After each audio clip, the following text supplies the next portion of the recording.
Acho que agora vai, hein? Voltamos. Será que o Thiago vai entrar de novo?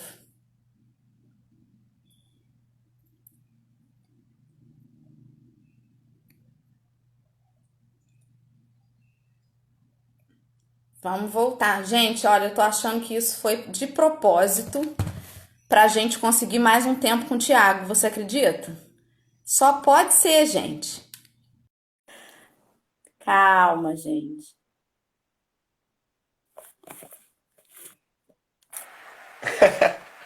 Eita, não Voltei. entendi foi nada. Acho que agora deu Agora, certo. agora que voltou. Tive que reiniciar. Com isso, a gente acabou ganhando mais tempo aqui para conseguir terminar o estudo. Me perdoem, essa internet Não, tá aqui, às tudo vezes, tem certo. que desligar. Acontece. Enfim, é isso, né? A gente estava dizendo sobre esses sacrifícios. Estava ok? Vocês estavam conseguindo conversar? Eu tava tentando improvisar ali um pouco. Para mim, tá travado tudo. Tava me Completamente. sentindo igual aquele pessoal dos programas ao vivo. É como eu Erro fiquei antes técnico falando aqui. de espírito. Vamos seguir, então, a leitura. Vamos lá. Vós, porém, que vos retirais do mundo para evitar as suas seduções e viver no isolamento, que utilidades tendes na terra? Onde está a vossa coragem nas provações, já que fugis da luta e desertais do combate? Se quereis um cilício, aplicai-o às vossas almas, e não aos vossos corpos. Mortificai o vosso espírito, e não a vossa carne. Fustigai o vosso orgulho, e recebeis sem murmurar as humilhações. Afligi o vosso amor próprio, enrijecei-vos contra a dor da injúria e da calúnia, mais pungente do que a dor física. Eis o verdadeiro cilício, cujas feridas vos serão contadas, porque atestarão a vossa coragem e a vossa submissão à vontade de Deus. Assinado por um anjo da guarda em Paris, 1863. Resume tudo o que você falou realmente, né, sobre esse sacrifício espiritual nosso. Sim, que aí a gente vai refletindo sobre o que seria, né, essa questão do sacrifício verdadeiro. E aqui para nós, a gente tem duas partes que se destacam, né? Para mim, que chama a minha atenção, quando fala mortificai o vosso espírito e não o vosso corpo, e fala do fustigai o vosso orgulho, né? Mostrando para nós aqui o inimigo real, né? Que é a questão do orgulho. Nós sabemos que todos os males têm origem no orgulho e no egoísmo. E aí, às vezes, a gente pode pensar, tá, mas como que eu faço para pegar esse danado? Né? Como é que nós pegamos o orgulho, dá um laço nele assim para ele ficar bem quietinho? Porque às vezes a gente não sabe muito bem por onde começar, como que é. E é aí que nós começamos a refletir qual seria a caridade mais difícil de fazer para o orgulhoso. Aí você começa a refletir, você fala, gente, mas qual seria? Porque a gente sabe que fora da caridade não há salvação. E que a caridade é o caminho da nossa elevação e tudo. Mas mesmo fazendo a caridade, eu tenho que fazê-la ainda combatendo o orgulho. Porque tem como eu fazer caridade orgulhoso. Aí ela tem um pezinho menor, mas tem como. Então, quantas pessoas, às vezes, né? A gente tá na época das mídias sociais, aí ajuda, bate aquela fotinha, né? Alô, eu que levei, eu que dei, eu que fiz e tal. Então, como fazer isso sem permitir que essa questão do orgulho sobressalte?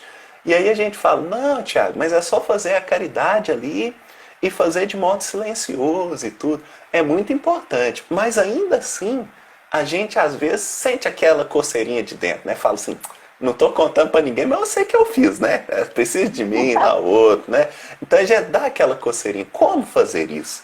Então a gente tem no capítulo 17, que é o Sede Perfeitos, né, do Evangelho segundo o Espiritismo, o item 10 fala sobre o homem no mundo. E tem uma parte que é uma reflexão assim gostosíssima da gente fazer. Mas diz assim: a perfeição está toda, como disse o Cristo, na prática da caridade absoluta. Então é inegável. É a caridade que nos leva à perfeição. Os deveres da caridade alcançam todas as posições sociais, desde o menor até o maior. Então todo mundo pode fazer caridade, não tem nem um tipo aqui de fuga não. Nenhuma caridade teria de praticar o homem que vivesse insulado. Então a gente está falando um pouco do isolamento, do insulamento aqui, né, do parágrafo que nós lemos, e está falando o seguinte, olha, se você vive sozinho, você não tem caridade por fazer. Unicamente no contato com os seus semelhantes, nas lutas mais árduas, é que ele encontra o ensejo de praticá-la. Então é apenas no convívio que a gente consegue praticar e exercer a caridade. Aquele, pois, que se isola, priva-se voluntariamente do mais poderoso meio de aperfeiçoar-se, não tendo de pensar senão em si, a sua vida é a de um egoísta.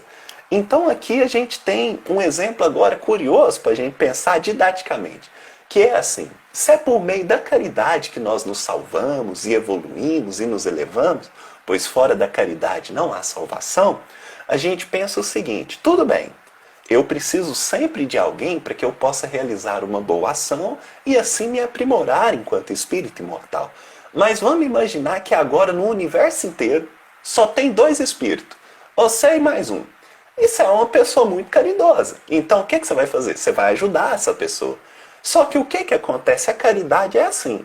Não é quem faz que eleva?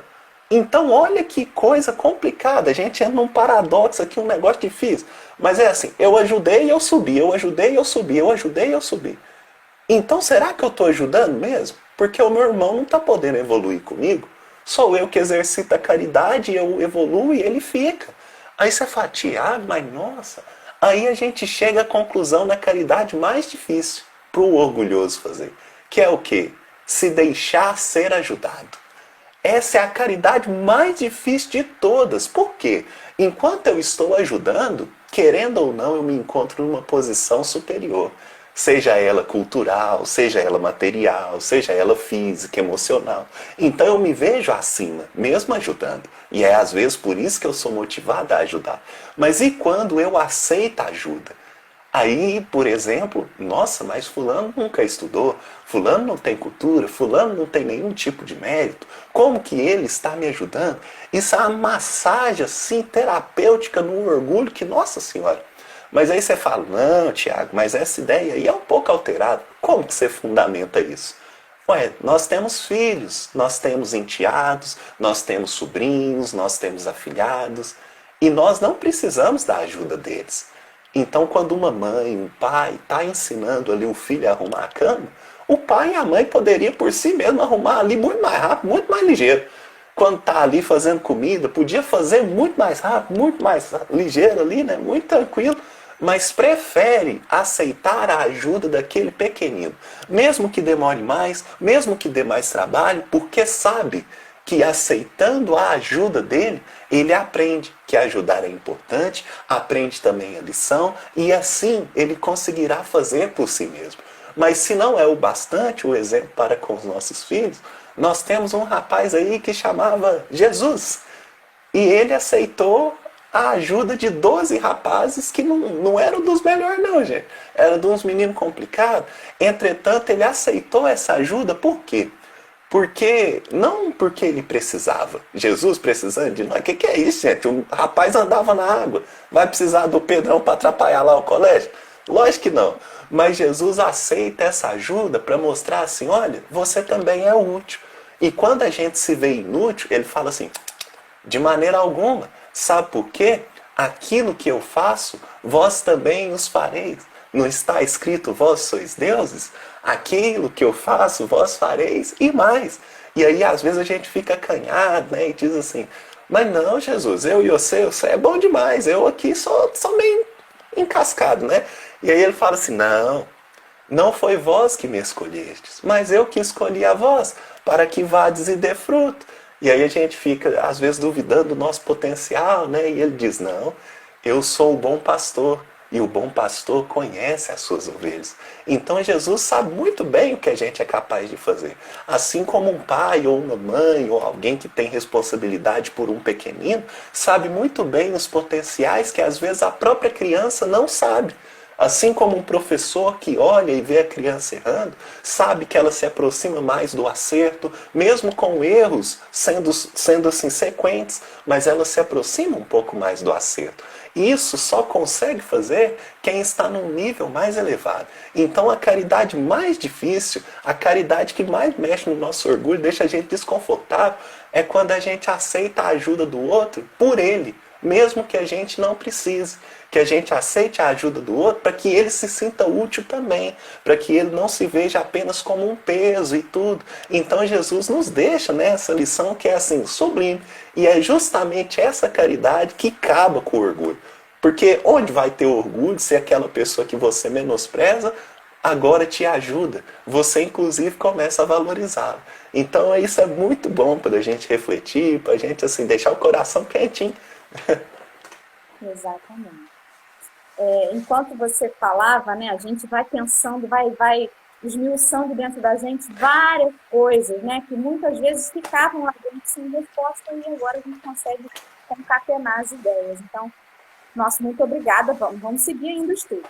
As pessoas estão perguntando ali se o Tiago tem algum canal de estudo. Eu conheci o Tiago no Home Office Espírita, que eu estava mencionando lá quando eu comecei o vídeo, a gente estava esperando o Tiago chegar. O Home Office Espírita acontece de segunda a sexta, às 9 da noite, no canal do YouTube do Rede Amigo Espírita, que tem uma juventude, né, que está ali se revezando para trazer os estudos de temas diversos. Foi lá que eu conheci o Tiago. Mas aí, pelo Instagram pessoal do Tiago, eu acho que ele não faz os estudos. Ele é convidado para fazer os estudos em outros perfis. Ou eu estou errada, Tiago? Isso. O trabalho que a gente tem é do NEP, que é esse aqui, ó. Que é do NEP Paulo de Tarso, que é o grupo do Arthur Valadares, da Flávia. Aí lá eu tenho uma série, que é uma série de estudos do livro Boa Nova, com alguns capítulos. Aí lá você acha umas coisinhas. E na internet, às vezes você põe lá Tiago Cardoso, de vez em quando você é premiado com as gravações que o povo faz aí sem eu saber. Aí de vez em quando tem. A gente anda indo fazendo as palestras, anda pelos lugares, de vez em quando o pessoal grava, aí fica uma ou outra reflexão disponível. Mas assim, o grupo que eu mais participo acerca da divulgação e tudo mais sério assim, é o NEP Paulo de Tarso. Aí você coloca lá NEP Paulo de Tarso no YouTube ou mesmo no Instagram, e aí lá dá acesso às séries. Não apenas minha, mas principalmente também do Arthur, tem a série de poemas da Flávia, tem do Otacílio e tem de outras pessoas lá que são bastante boas também, muito edificantes. Excelente. Agora, assim, as pessoas também estão falando assim, Tiago podia vir aqui para Rio das Ostras e tudo mais. É porque eu imagino que as pessoas estão com vontade de pegar você no colo, assim, e agarrar para cima. Não, esse aqui é meu já, eu já achei. Ô, gente, um abraço para todos. A gente tem que ficar muito grato, porque olha que oportunidade, né? A gente não ia conseguir trazer Tiago aqui com essa facilidade que a internet nos permite. Sim. Então, que bom que a gente está tendo essa oportunidade e que a gente possa fazer bom uso disso e que a gente possa se ver muitas vezes dessa forma. Se algum dia tiver a possibilidade de estar presencialmente, será ótimo também. Mas já ter essa oportunidade de ter esse estudo, ainda que virtualmente, já nos faz próximos, né? Já nos aproxima de alguma forma e a gente agradece muito. Eu que agradeço a oportunidade. Vamos seguir aí, então, para a leitura, que hoje a gente ainda ganhou um tempinho extra aí com essa queda da live. E não deve ter sido por acaso. Vamos lá. Item 27. Deve-se pôr termo às provas do próximo, quando possível, ou se deve, para respeitar os desígnios de Deus, deixar que sigam o seu curso. Já vos temos dito e repetido muitas vezes que estáis na terra de expiação para concluirdes as vossas provas, e que tudo que vos acontece é consequência das vossas existências anteriores, são os juros da dívida que tendes de pagar. Mas esse pensamento provoca em certas pessoas reflexões que devem ser combatidas, pois poderiam acarretar funestas consequências. Pensam alguns que, uma vez que se está na terra para expiar, é preciso que as provas sigam seu curso. Há outros que chegam a ponto de acreditar que não só não devem fazer coisa alguma para as atenuar, mas, ao contrário, que devem contribuir para que elas sejam mais proveitosas, tornando-as mais vivas. Grande erro. Sim, vossas provas devem seguir o curso que Deus nos traçou. Mas conheceis esse curso? Sabeis até onde elas devem ir? E se vosso Pai misericordioso não terá dito ao sofrimento de tal ou tal dos vossos irmãos, não irás mais longe? Sabeis se a providência não vos escolheu, não como instrumento de suplício para agravar os sofrimentos do culpado, mas como bálsamo de consolação que deve cicatrizar as chagas que a sua justiça abrirá? Não digais, pois, quando virdes atingido um dos vossos irmãos, é a justiça de Deus, e importa que siga o seu curso. Dizei ao contrário. Vejamos que meios o Pai misericordioso me pôs ao alcance para suavizar o sofrimento do meu irmão. Vejamos se as minhas consolações morais, o meu amparo material ou meus conselhos não poderão ajudá-lo a vencer essa prova com mais energia, paciência e resignação. Vejamos mesmo se Deus não pôs em minhas mãos os meios de fazer que cesse esse sofrimento. Se não me deu também como prova, como expiação talvez, deter o mal e substituí-lo pela paz. É bastante egoísta, né? A gente pensar que a gente não deve interromper o curso das provas dos outros e que cada um tem que sofrer o que precisa e que a gente, se ajudar, vai estar até atrapalhando esse curso. Sim, e isso também esconde assim, um orgulho, que é um orgulho que é os difícil de achar, que é aquele que nós pomos tapete por cima. Uma vaidade assim que é difícil, aquela que nós tampa. Porque o que está falando isso aqui para nós? Pensemos com o olhar raciocinado que a doutrina espírita nos proporciona. Quando eu abro lá a primeira obra básica, que é o Livro dos Espíritos, tem uma partezinha lá que fala atributos de Deus. E aí fala, Deus é onipotente, Deus é onisciente, Deus é onipresente. Só essas três aqui já tá bom. Que é o quê? Todo poder, toda sabedoria, toda consciência e está presente em tudo. E nós sabemos que o que faz com que uma pessoa seja ali, como que eu posso dizer, com que ela corresponda, né, acerca dos atos equivocados que tomou, que nós chamamos da lei de causa e efeito, é porque é uma lei de Deus. Ou seja, Deus está, de alguma forma, ali por detrás também, movendo, sabendo daquilo. Agora, olha o tanto que o nosso orgulho chega num absurdo, chega a ser engraçado, gente. Mas é assim, tem Deus com todo poder, com toda sabedoria, com toda bondade, com toda presença, e ele viu que era melhor para nós passar por uma prova X. Aí a gente imagina que a gente é mais poderoso do que Deus. Aí qual que é o pensamento? Eu não posso nem ajudar esse irmão meu, senão vai que eu atrapalho o que Deus fez para ele. Porque Deus é onipotente, onisciente. Eu sou o quê? Eu sou mais do que isso. Então Deus fez uma coisa, eu vou lá e caminho ajuda. Eu atrapalhei o plano de Deus. Nossa, como Deus é fraco em comparação a mim. Aí a gente fala, gente do céu, nosso orgulho, ele arma umas rasteiras na gente. Mas é justamente isso. Se Deus fez algo, não há como, nenhuma possibilidade racional que a gente contraponha isso. Isso não é lógico. O Espiritismo não nos permite pensar dessa maneira. Então, como que Deus prepara algo que é bom para uma pessoa e eu vou lá e ajudando, atrapalho? Isso não é... Essa é uma coisa que não dá pra gente pensar. Então, são armadilhas do orgulho e do egoísmo. Onde alguém ajudando outra pessoa atrapalha Deus a ajudar. Então é uma coisa que não faz nem sentido quando nós fazemos uma reflexão profunda.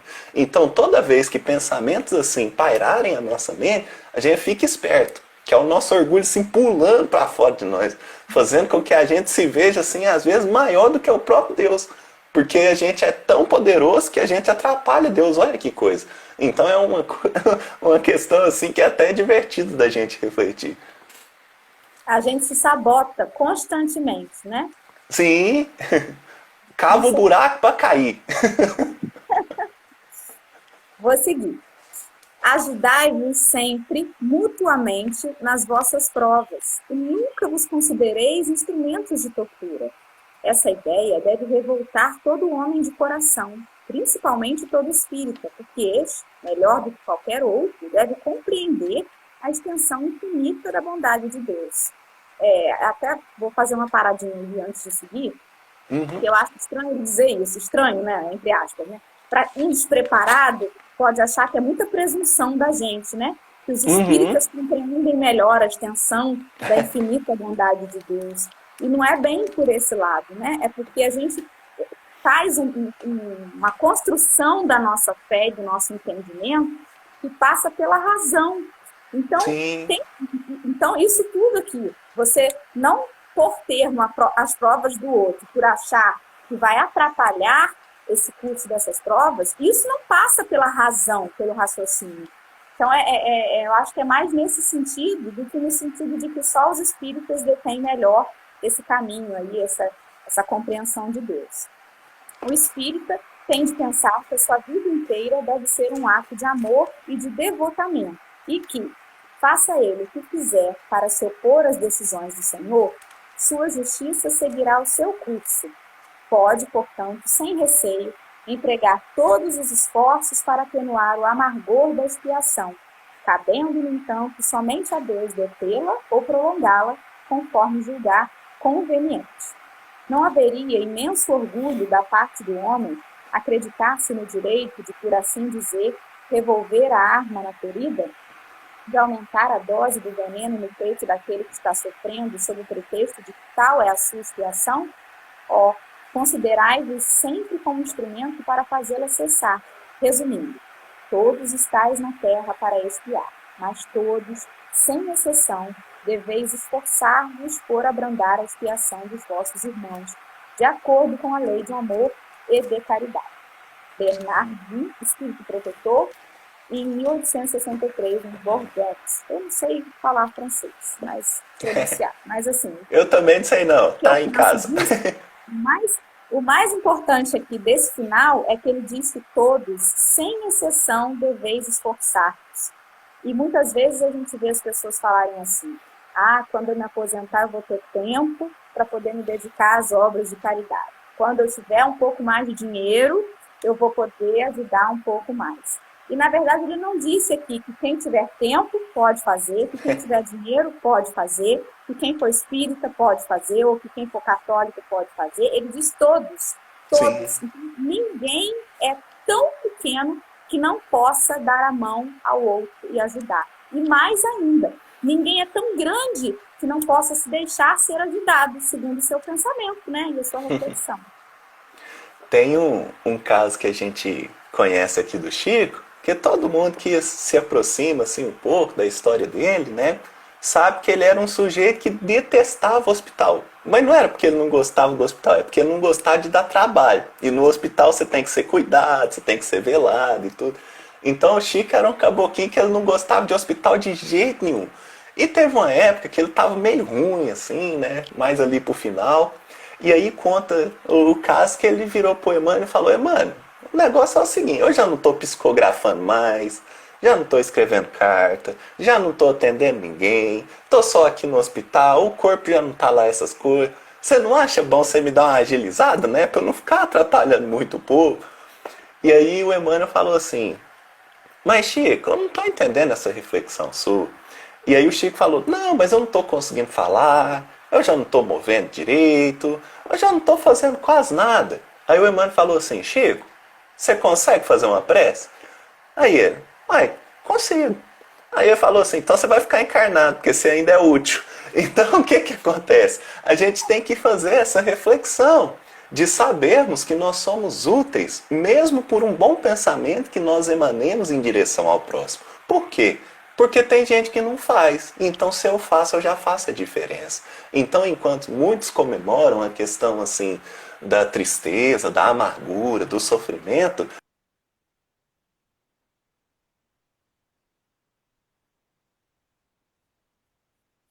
Ai, Jesus.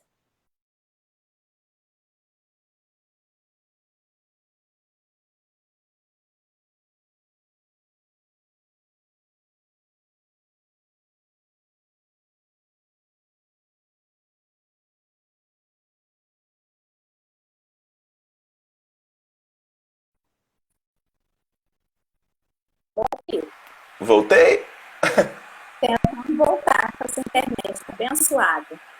tô quase voltando. Acho que eu voltei. Agora é 1-1 nas quedas.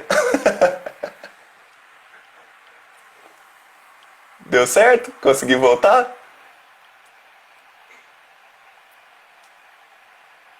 Tá me ouvindo? Ai, ai, Oi. ai. Vou tentar de novo.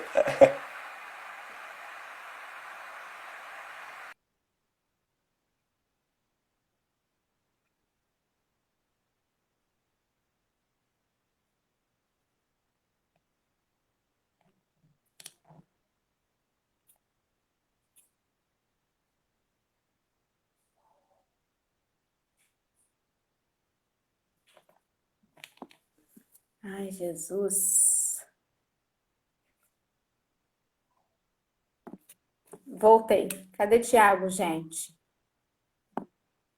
Volta, Tiago.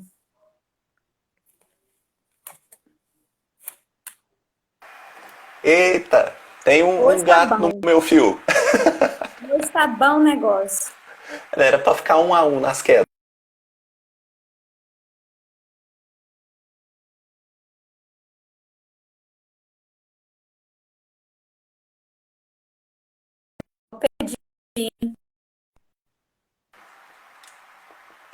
Deu Voltamos? certo? Acho que, Voltamos? acho que sim.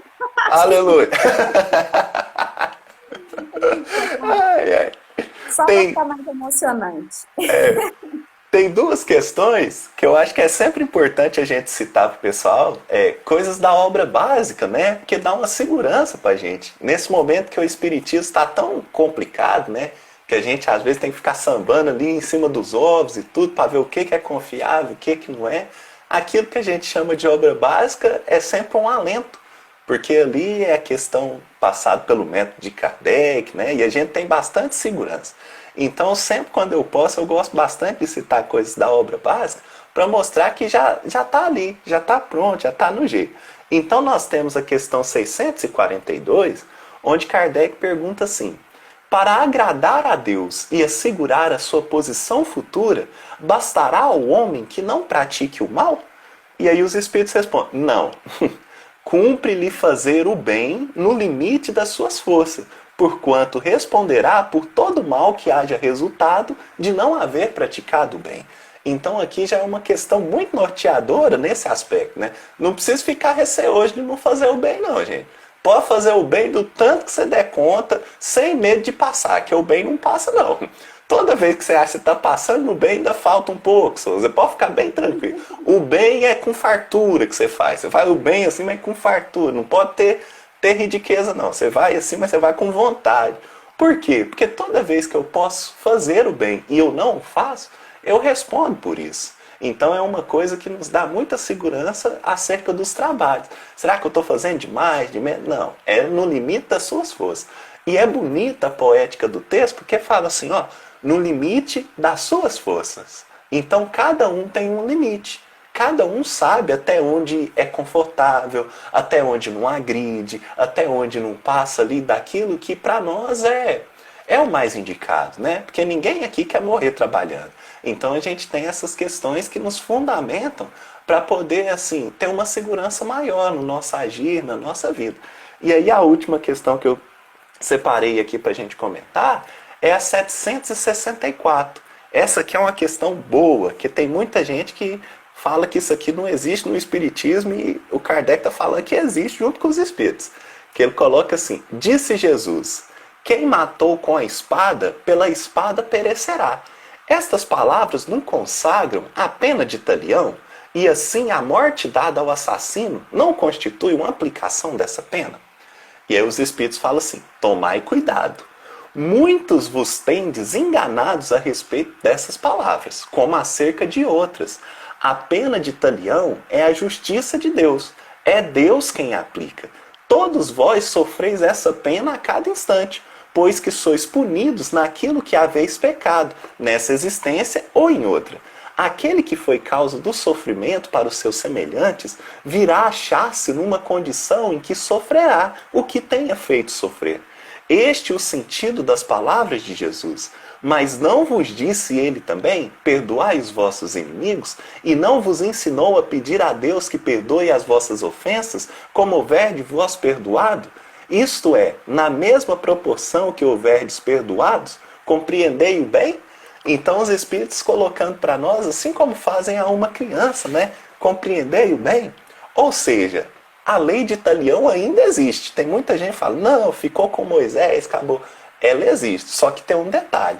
À época de Moisés, quem aplicava a lei de Italião era eu, era você, era a sociedade, eram os homens, as mulheres, a humanidade, né? Agora, com o Espiritismo, fala, não, nós compreendemos que a lei de Italião existe, porém o único aplicador dela é Deus. Porque às vezes eu imagino que a pessoa mereça X, mas tem uma parte que eu não consigo vislumbrar, que é o quê? Que é o que está no íntimo daquela pessoa, que é o que vai dizer respeito se ela aprendeu ou não, se aquilo é o suficiente ou não. Eu profissionalmente trabalho como professor, eu sou pedagogo. E eu sei que não tem sentido nenhum eu aplicar uma coerção no menino, um corretivo, quando ele já aprendeu. É desnecessário. Então Deus sabe o ponto exato de fazer parar. E isso é o que mais assim nos deixa alegre, porque nós sabemos que se algo acontece na nossa vida, seguramente é para o nosso melhoramento, seguramente é uma permissão de Deus. E se algo não está acontecendo, também é para o nosso melhoramento, também é para a nossa permissão de Deus, pela permissão de Deus, né? Porque nos faz sempre progredir. Tudo é visando o nosso progresso. E aqui a gente tem falando, lei de Italião existe sim no Espiritismo. Só que agora finalmente a gente compreendeu que ninguém que é filho, que é criatura, consegue julgar de maneira perfeita, porque quem assim o faz é apenas o Criador. Então a lei de Italião, deixa para Deus aplicar, vamos cada um no seu caminhar aqui que vai dar tudo certo. Ou em outras palavras, né? A gente fala assim, depois você resolve com Deus. Então deixa Deus resolver com ele, cada um concentra no seu, que todo mundo fica feliz. Exatamente. Nossa, estamos extasiados aqui todos. Acredito que eu e todo mundo que conseguiu te ouvir, nós estamos muito felizes e gratos demais. Muito Eu obrigada. também. Quero que você possa aceitar mais vezes, em outras ocasiões, estar conosco. A gente combina, dá tudo certo. Estamos aqui todo dia, 7 horas da manhã. Amanhã quem está com a gente é Mariana Helena. E por hoje acabamos. Passamos um pouco mais de 1 hora aí, por conta das dificuldades da internet, mas eu acho que ninguém está achando ruim disso, não. É isso. O Tiago hoje vai fazer a nossa prece final, e aí ele trouxe alguma coisa aí para fechar com a gente. Então, eu tô sem saber como é que eu faço, que eu tinha pensado numa musiquinha, eu pensei numa poesia, depois pensei numa música, mas eu não vou cometer esse pecado de cantar não, gente. Aí esse débito da encarnação não tô querendo carregar não. Aí eu tô querendo ver como é que eu faço para poder, às vezes eu coloco só a letra, às vezes eu indico tudo, aí a gente vê alguma coisa assim. Eu faço a prece, depois você coloca a música, não sei, não tenho ideia. Qual que é a música que você ia colocar? Essa música eu gosto muito, é de um grupo, é um grupo até protestante, chama Morada, Ministério Morada, e chama Postura do Reino. Eu acho que tem a ver com isso que a gente conversou hoje, porque fala da diferença que faz quando a gente conhece o reino de Jesus, que alguns valores se invertem. Então o menos é mais, e aí troca um pouco, chama Postura do Reino. Vamos ver se eu acho.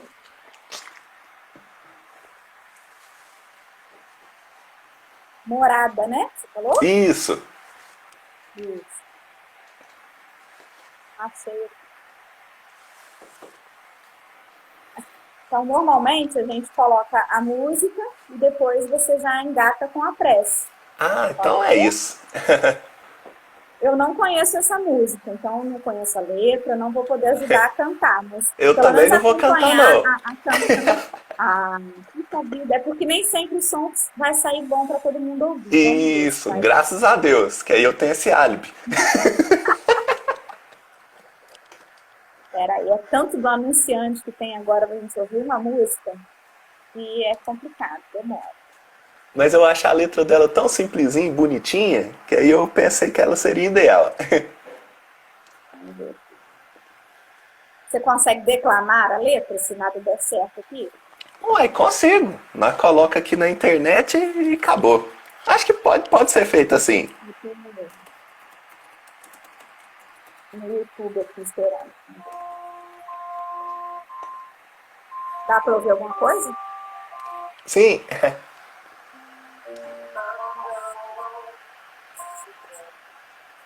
Buscando só vazio,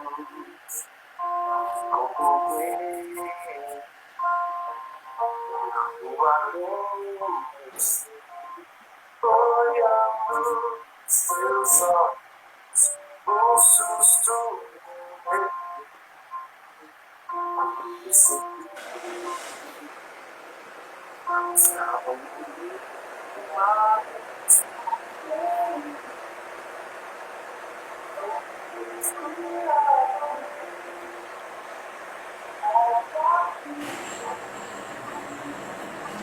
Sanguíneo,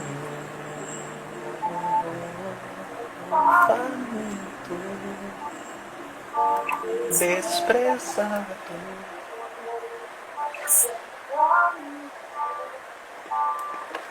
Sem amor,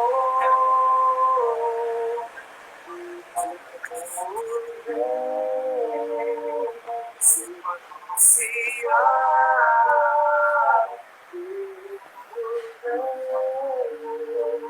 se a postura mudar, eu venho se o lugar ser. Eu acho que eu posso só parar. Declamar. Vou fazer um esforço aqui, gente. Aí vocês já me perdoam. Mas a música chama Postura do Reino. E aí ela fala assim: andando, vivendo, buscando só tuas mãos. Não me contentei, tem algo além, eu sei. Olhando os teus olhos, um susto eu levei, quando percebi que não estava em mim, mas no ferido, angustiado, pobre, aflito, cego e nu, no faminto, desprezado, sem amigos, sem amor. O teu reino vem se eu anunciar. O teu reino vem se a minha postura eu mudar.